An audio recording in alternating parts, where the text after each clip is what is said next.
स्वागत है दोस्तों आप सभी का DLS न्यूज पर। एक बार फिर से आइए बात करते हैं आज 7 मई 2020 गुरुवार के मुख्य समाचार और टुडे ब्रेकिंग न्यूज के इस वीडियो में जानेंगे दोस्तों आज देश भर की तमाम बड़ी खबरों और हेडलाइंस न्यूज पर नजर डालेंगे। जहां उसमें दोस्तों आज हमारे भारत के माननीय प्रधानमंत्री नरेंद्र मोदी जी बुद्ध पूर्णिमा के मौके पर देश को एक बार फिर से संबोधित करने जा रहे हैं। उसको लेकर भी लाइव अपडेट आ रहा बताएंगे आपको। इसके अलावा चीन से शुरू हुई उस बीमारी की महामारी को लेकर भी कुछ बड़े अपडेट हैं बताएंगे और साथ ही बैंक खाता धारकों के लिए भी एक महत्वपूर्ण खबर है। एक एक करके सभी खबरों पर नजर डालेंगे तो बिल्कुल ध्यान से बने रहेगा हमारे साथ इस वीडियो में और एकदम पूरा लास्ट तक जरूर देखिएगा। बिना टाइम वेस्ट किए आपको ले चलते हैं पहले अपडेट में। तो देख पा रहे होंगे दोस्तों कि पीएम नरेंद्र मोदी जी आज बुद्ध पूर्णिमा समारोह में भाग लेंगे और राष्ट्र को संबोधित करेंगे। जी हाँ, आज 7 मई गुरुवार को दोस्तों बुद्ध पूर्णिमा का त्योहार है और सबसे पहले तो आप सभी को बुद्ध पूर्णिमा के त्योहार की हार्दिक शुभकामनाएं। और ऐसे में दोस्तों आपकी जानकारी के लिए बता दें आज माननीय प्रधानमंत्री जी देश को एक बार फिर से संबोधित भी करने जा रहे हैं। सुबह वो भाषण देंगे 8 से 9 बजे के बीच। उनके भाषण का लाइव अपडेट्स और लाइव स्ट्रीमिंग आप हमारे चैनल DLS न्यूज के ऊपर भी देख सकते हैं। और इस बीच दोस्तों भारत के राष्ट्रपति और उपराष्ट्रपति ने भी बुद्ध पूर्णिमा की देशवासियों को शुभकामनाएं दी हैं। चलिए अगला अपडेट आ रहा दोस्तों कि लॉकडाउन के बीच कारोबारियों को एक बड़ी राहत मिली है। सरकार ने GST को लेकर एक बड़ा फैसला लिया। जहाँ तो दरअसल दोस्तों लॉकडाउन को तीसरी बार बढ़ा दिया गया, यानी कि लॉकडाउन का 3rd फेज चल रहा है, राइट। और ऐसे में सरकार ने दोस्तों कारोबारियों के लिए GST को लेकर एक महत्वपूर्ण फैसला लिया और ऐसे में सरकार ने फाइनेंशियल ईयर 2018-19 के लिए GST रिटर्न फाइल करने की तारीख को बढ़ाकर 30 सितंबर 2020 कर दिया। और इसके अलावा GSTR 3B के तहत रिटर्न फाइल करने को भी मंजूरी दे दी है। इसकी भी तारीखों को बढ़ा दिया गया, 30 जून 2020 तक इसको मंजूरी मिली है। चलिए साथ ही अगला अपडेट आ रहा है कि सरकारी कर्मचारियों को एक बड़ा झटका लगा। DA के बाद अब CPF के दरों में भी कटौती हुई है। जहाँ तो दरअसल दोस्तों लॉकडाउन में सरकारी कर्मचारियों के लिए PF की ब्याज दरों में कटौती कर दी है सरकार ने। 1 अप्रैल 2020 से लेकर 30 जून 2020 तक GPF और दूसरे फंड पर 7.1% ब्याज मिलेगा, जो कि पहले 7.9% मिलता था,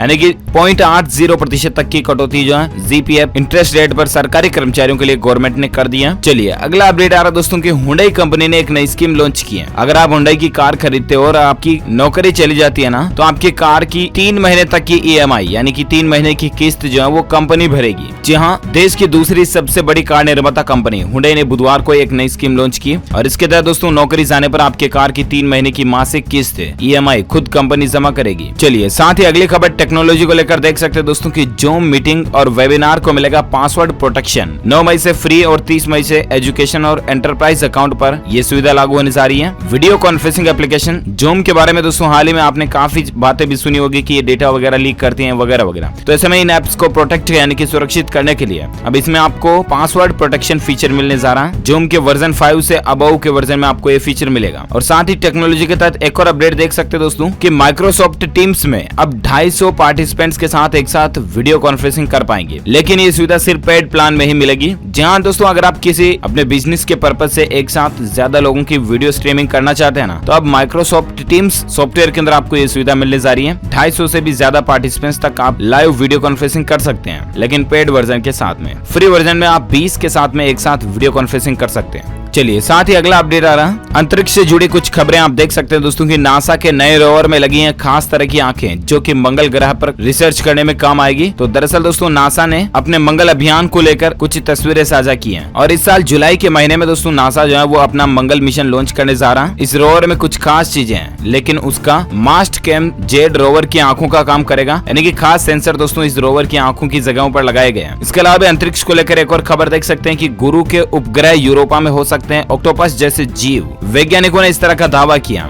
जहां दोस्तों धरती से बाहर यूनिवर्स में आखिर कहां पर जीव हो सकते हैं, इसको लेकर विज्ञान आए दिन नई नई खोजें करता रहता है, लेकिन अभी तक भी हम इस सवाल का सटीक जवाब नहीं पा पाए। और ऐसे में दोस्तों एक बार फिर से हाल ही में नासा ने बृहस्पति ग्रह के प्राकृतिक उपग्रह यूरोपा की कुछ पुरानी तस्वीरें जारी की है और उसमें वैज्ञानिकों ने इस बात का दावा भी किया। अच्छा, जब यूनिवर्स की बात हो रही दोस्तों तो अंतरिक्ष को लेकर एक और बड़ी खबर आप ये भी देख सकते हैं कि अंतरिक्ष वैज्ञानिकों को सबसे बड़ी सफलता मिली है। धरती का सबसे नजदीकी ब्लैक होल वैज्ञानिकों ने खोज निकाला। एक प्रकाश वर्ष की दूरी 9,500 अरब किलोमीटर दूरी के बराबर होती है और ऐसे में सबसे नजदीकी ब्लैक होल का वैज्ञानिकों ने पता लगाया। चलिए साथ ही अपन बात करते हैं अगले अपडेट की। तो देख पा रहे कि क्या बंद हो रहा है दोस्तों यूनाइटेड बैंक और ओरिएंटल बैंक ऑफ कॉमर्स से। दरअसल दोस्तों हाल ही में वित्त मंत्रालय ने यूनाइटेड बैंक ऑफ इंडिया यानी कि UBI और OBC यानी ओरिएंटल बैंक ऑफ कॉमर्स का विलय पंजाब नेशनल बैंक में करने को मंजूरी दी थी। और ऐसे में दोस्तों ग्राहकों के मन में कई तरह के सवाल हैं कि क्या ये दोनों बैंक बंद होने जा रहे हैं वगैरह वगैरह। तो ऐसे आप बिल्कुल भी टेंशन ना लें और सोशल मीडिया पर कई सारे लोग जो है ऐसी भ्रांतियां फैलाते हैं, तो उन पर भी आप ध्यान न दें। इन बैंकों का मर्जर भी हो चुका है, फिर भी आपका बैंक अकाउंट एक्टिवेट रहेगा और आपको आगे के नेक्स्ट इंस्ट्रक्शन जो है वो मोबाइल पर SMS के जरिए मिल जाएंगे, जिसमें अगर आपका बैंक अकाउंट नंबर बदलता है या आपके IFSC कोड वगैरह जो कुछ भी चेंज होते हैं वो सब आपको बैंक के द्वारा बता दिया जाएगा मैसेज अलर्ट पर। चलिए साथ ही अगला अपडेट आ रहा दोस्तों की देश और दुनिया में जो अभी महामारी चल रही है इसको लेकर अमेरिका एक बड़ा फैसला लेने जा रहा। 1986 के बाद पहली बार अमेरिका जारी करने जा रहा 20 साल वाला फंड। इकोनॉमी को बचाने के लिए इस तिमाही में 3 लाख करोड़ डॉलर जुटाने की योजना है। यह अमेरिकी राष्ट्रपति डोनाल्ड ट्रंप की सरकार में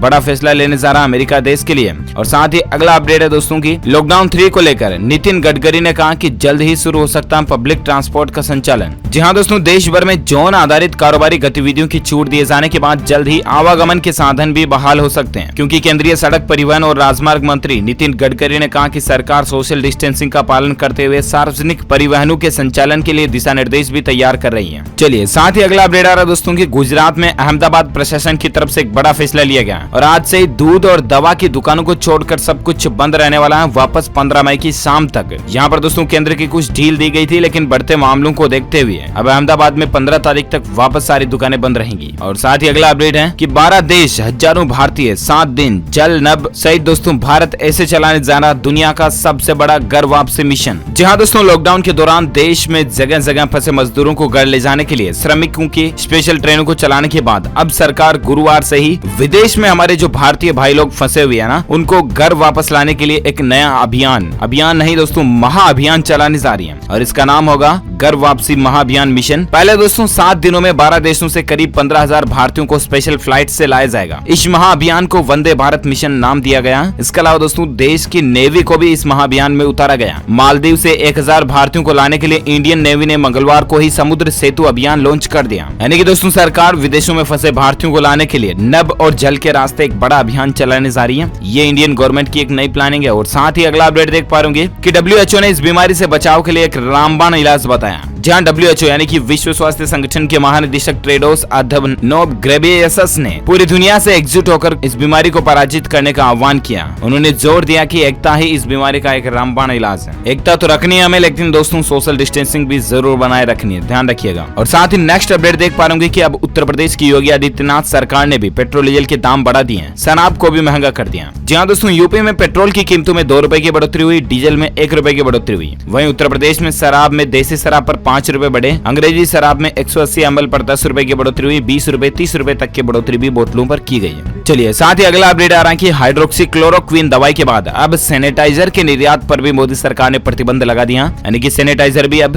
भारत से बाहर नहीं बेचे जाएंगे दूसरे देशों को। चलिए साथ ही अगली खबर आप देख सकते हैं कि देश भर में लागू हो रहा है राशन कार्ड पोर्टेबिलिटी का नियम। आपको इससे कैसे फायदा मिलेगा? जी हाँ, तो दरअसल दोस्तों देश के 15 से ज्यादा राज्यों में ऑलरेडी राशन कार्ड पोर्टेबिलिटी का रूल लागू हो चुका है। One nation one ration card का नाम तो आपने जरूर सुना होगा और ये स्कीम देश भर के राज्यों में लागू होने जा रही। किन किन राज्यों में लागू हो चुकी है इसकी लिस्ट भी आप देख सकते हैं। आंध्र प्रदेश, तेलंगाना, गुजरात, महाराष्ट्र, हरियाणा, राजस्थान, कर्नाटक, केरल, मध्य प्रदेश, गोवा, झारखंड और त्रिपुरा में ये स्कीम शुरू हो चुकी है 17 राज्यों में और 1 जून से ये पूरे देश में लागू हो जाएगी। इसका सीधा फायदा और सीधा मतलब क्या होता है तो यूं समझिए दोस्तों कि आप अपने राशन कार्ड के जरिए देश में कहीं पर भी राशन की दुकान से, सरकारी राशन की दुकान से राशन खरीद सकते हैं। यानी कि आपको दूसरे राज्य में रहने के लिए भी वहाँ का राशन कार्ड बनवाने की जरूरत नहीं है या आपको राशन खरीदने के लिए वापस आपके गाँव, आपके राज्य आने की जरूरत नहीं है। बाहर जो लोग रहते हैं, मजदूर वगैरह काम करते हैं, स्पेशली उनको ध्यान रखते हुए सरकार ने ये नई योजना लॉन्च की है। चलिए साथ ही अगली खबर देख सकते हैं दोस्तों कि देश भर में इस बीमारी के संक्रमण के मामले जो है वो 49,391 तक पहुंच चुके हैं, जबकि अब तक 1694 लोगों के जान जाने की भी खबर है। कई जगहों पर दोस्तों मीडिया में आपने देखा होगा 50,000 मामले हो गए, कई जगहों पर 52,000 भी देखने को मिलेंगे। लेकिन अभी तक जो भारत के स्वास्थ्य मंत्रालय की तरफ से ऑफिशियल आंकड़ा है ना, उसके अनुसार यही एग्जैक्ट आंकड़ा है 49,391। चलिए साथ ही अगला अपडेट है कि EPFO ने कंपनियों को डिजिटल सिग्नेचर रजिस्टर्ड करने की मंजूरी दे दी है। इस बीमारी के चलते दोस्तों जहां देश भर में लॉकडाउन घोषित किया हुआ है और ऐसे में लोगों की आवाजाही बिल्कुल बंद है, लिहाजा रिटायरमेंट फंड बॉडी यानी कि EPFO ऑर्गेनाइजेशन जो है ना, उसने बुधवार को सभी कंपनियों को अपने डिजिटल सिग्नेचर ईमेल के जरिए रजिस्टर्ड करने की मंजूरी दे दी है। इस बीमारी के वायरस की वजह से ही EPFO ने यह बड़ा कदम उठाया है। और साथ ही अगला अपडेट देख सकते हैं कि दिल्ली सरकार के सभी स्कूलों में दोस्तों गर्मी की छुट्टियों को 11 मई से बढ़ाकर 30 जून तक कर दिया। यानी कि दिल्ली के अंदर 30 जून तक स्कूलें बंद रहेगी। ये दिल्ली गवर्नमेंट की तरफ से ऑफिशियली आदेश जारी कर दिया गया। ऐसे में हो सकता है दोस्तों की लॉकडाउन को भी 30 जून तक बढ़ा दिया जाए। हालांकि फिलहाल दोस्तों देश भर में ऑलरेडी 17 मई तक सरकार ने लॉकडाउन को बढ़ा ही रखा और अब देखते हैं आगे भी और अगर बढ़ाया जाता तो हम आपको अपडेट देते रहेंगे DLS न्यूज के माध्यम से। और फिलहाल अगली खबर देख सकते हैं कि इस बीमारी की वजह से दोस्तों देश में प्रॉपर्टी, घर, मकान वगैरह ये खरीदना सस्ता हो जाएगा, बदल जाएगा प्रॉपर्टी का ट्रेंड भी।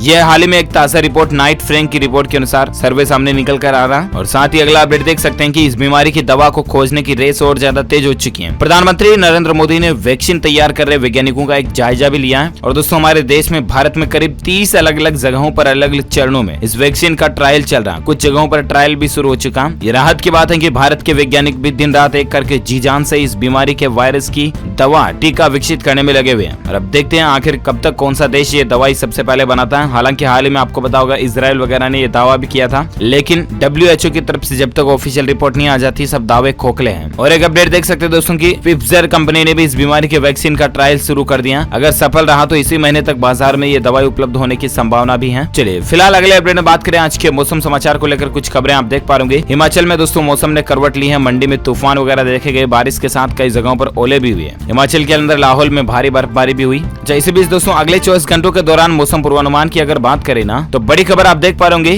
कि अगले 24 घंटे इन 10 राज्यों पर पड़ेंगे भारी आंधी तूफान का अलर्ट भी जारी किया गया। चक्रवात की भी संभावना है। जहां दोस्तों स्काईमेट वेदर की रिपोर्ट का कहना है कि अगले 24 घंटों के दौरान पूर्वोत्तर भारत, इसके अलावा उप हिमालयी पश्चिम बंगाल, सिक्किम, तटीय उड़ीसा, पंजाब, हरियाणा और उत्तरी राजस्थान के कुछ जगहों में बारिश और गरज के साथ बौछारें आने का अनुमान तो है ही। इसके अलावा कुछ राज्यों में हल्की से भारी बारिश होने की भी संभावना है, जिसमें शामिल है दिल्ली, NCR, हरियाणा, पंजाब, उत्तर प्रदेश, बिहार, मणिपुर, मिजोरम, त्रिपुरा, पश्चिम बंगाल, हिमाचल प्रदेश, उत्तराखंड, केरल, कर्नाटक, मध्य महाराष्ट्र, उत्तरी उड़ीसा, अंडमान निकोबार, जम्मू कश्मीर, लद्दाख, राजस्थान, तटीय आंध्र प्रदेश और तमिलनाडु में भी बारिश होने की संभावना है। अगले 24 घंटों के दौरान राजस्थान में धूल भरी आंधी भी चल सकती है। चलिए साथ ही अगला अपडेट देख पा रहे कि तो क्या अब GST के दायरे में आएगा पेट्रोल डीजल। बीजेपी और कांग्रेस ने ये बड़ी बात कही है। जी हाँ दोस्तों, 1 जुलाई 2017 को जब हमारे देश में GST लागू हुआ था ना, उसके बाद से ही पेट्रोल और डीजल को GST के दायरे में लाने की बातें की जा रही हैं। लेकिन इस पर अंतिम फैसला GST काउंसिल को ही लेना। हालांकि दोस्तों केंद्र और राज्य सरकारें अपने राजस्व को लेकर पेट्रोलियम पदार्थों पर अधिक निर्भर है। लेकिन बुधवार को भारतीय जनता पार्टी यानी कि बीजेपी और कांग्रेस ने ये संकेत दिए कि हाल में पेट्रोलियम पदार्थों को GST के दायरे में लाने का कोई भी फैसला नहीं होगा। ऐसे में कांग्रेस का क्या कहना है और क्या कहना है आखिर भाजपा का, इसको लेकर कुछ जानकारी भी आप स्क्रीन पर देख सकते हैं। और साथ ही अगला अपडेट देख पा रहे होंगे कि सरकार ने मोटर व्हीकल एक्ट से जुड़े डॉक्यूमेंट्स के वैलिडिटी को 30 जून तक बढ़ा दिया। यानी कि दोस्तों अब अगर आपका गाड़ी का RC इंश्योरेंस वगैरह, आपका ड्राइविंग लाइसेंस अगर एक्सपायर भी हो जाता है ना, तो अभी देश में जब तक लॉकडाउन चल रहा है, इस बीमारी का मसला चल रहा है ना, तब तक आपको रिन्यू कराने की कोई जरूरत नहीं है। 30 जून तक आपको एक्सपायर ड्राइविंग लाइसेंस या एक्सपायर्ड RC वगैरह पर भी जुर्माना नहीं देना पड़ेगा। और साथ ही अगला अपडेट देख सकते हैं कि बड़ी खबर है, लॉकडाउन में नौकरी पेशा लोगों की मदद के लिए EPFO ने आसान कर दिया पैसे निकालने का नियम। तो दरअसल बात वही है दोस्तों की EPFO ने कंपनियों को डिजिटल सिग्नेचर या E-साइन करने में इजाजत दे दी है अपने कर्मचारियों के लिए बनाने में। तो ऐसे में कर्मचारियों का पैसा जो है अब जल्दी से रिलीज हो सकेगा। E-सिग्नेचर की वजह से कर्मचारियों का पैसा अब नहीं फंसेगा, ये अच्छी बात है। और साथ ही अगला अपडेट देख पा रहे होंगे कि जनधन महिला खाताधारकों के लिए भी अच्छी खबर है। 500 रुपए की दूसरी किस्त भी जनधन खातों में डाल दी गई। कल से ही सरकार ने ये पैसा ट्रांसफर करना शुरू कर दिया। और अगला अपडेट देख सकते हैं। चलिए साथ ही अगला अपडेट देख सकते हैं दोस्तों की मुंबई IIT ने रद्द कर दी है परीक्षाएं। रुड़की, खड़गपुर और गांधीनगर IIT में ऑनलाइन परीक्षा होगी। अब मुंबई और महाराष्ट्र में इस बीमारी को लेकर सबसे ज्यादा संक्रमित मामले चल रहे हैं, आपको पता होगा। और इसी बीच IIT इंस्टीट्यूट ने विद्यार्थियों की परीक्षाओं को रद्द कर दिया। और फिलहाल खड़गपुर IIT वगैरह और इन्होंने विद्यार्थियों के एग्जाम्स को ऑनलाइन कंडक्ट कराने का डिसीजन लिया है। और ज्यादा जानकारी आप ऑफिशियल वेब पोर्टल पर चेक कर लीजिएगा। और साथ ही अगला अपडेट देख सकते हैं ऑटोमोबाइल इंडस्ट्री को लेकर मारुति ने दोस्तों कार बेचने का नियम बदल दिया, तरीका बदल दिया। ग्राहकों की सेहत का ध्यान रखते हुए ये खास नियम भी बनाया मारुति कंपनी की तरफ से। और कंपनी का कहना है दोस्तों की ग्राहकों की सेफ्टी के लिए कारों को पहले सेफ्टी, हाइजीन और सैनिटाइजेशन की पूरी व्यवस्था की जाएगी और उसके बाद ही सेल आउट के लिए रखा जाएगा। और साथ ही मारुति सुजुकी.com वेब पोर्टल पर आप घर बैठे ही चॉइस कर सकते हैं कि आपको कौन सी कार वगैरह खरीदनी है, घर बैठे ही बुक भी करा सकते हैं। ये सुविधा भी कंपनी ने अपने ग्राहकों को दे दी है ताकि आपको शोरूम पर जाकर के परेशान होने की जरूरत नहीं रहेगी। ओके दोस्तों, तो इसी के में आज की बड़ी खबरें, मुख्य समाचार, टुडे ब्रेकिंग न्यूज का अपडेट वीडियो खत्म होता है। इस वीडियो को दिल से लाइक करना, अगर आपको अच्छा लगा तो लाइक कीजिए फटाफट से और शेयर भी कीजिए अपने दोस्तों के साथ फेसबुक और व्हाट्सएप पर। और हाँ, आप मुझे मुझे नीचे कमेंट करके बताना दोस्तों जरूर कि इस महामारी के बीच मोदी सरकार की तरफ से कौन सा मोबाइल एप्लीकेशन लॉन्च किया गया, उस मोबाइल ऐप का नाम क्या है। जो लोग इस सवाल का सही जवाब इस वीडियो के नीचे कमेंट बॉक्स में देंगे ना, वो रैंडमली पिक किए जाएंगे हमारी DLS न्यूज टीम की तरफ से और आप जीत सकते हैं एक शानदार सरप्राइज गिफ्ट जो कि गिव अवे के रूप में आप तक पहुंचा दिया जाएगा। और साथ ही अगर आपको ये वीडियो अच्छा लगा तो लाइक कीजिए और अगर आप चाहते हैं रोजाना को आपको इसी तरह की अपडेट मिलते रहे तो DLS न्यूज चैनल को सब्सक्राइब करके बेल आइकन जरूर दबा दीजिएगा। Thank you, take care, good bye, जय हिंद, जय भारत, वंदे मातरम।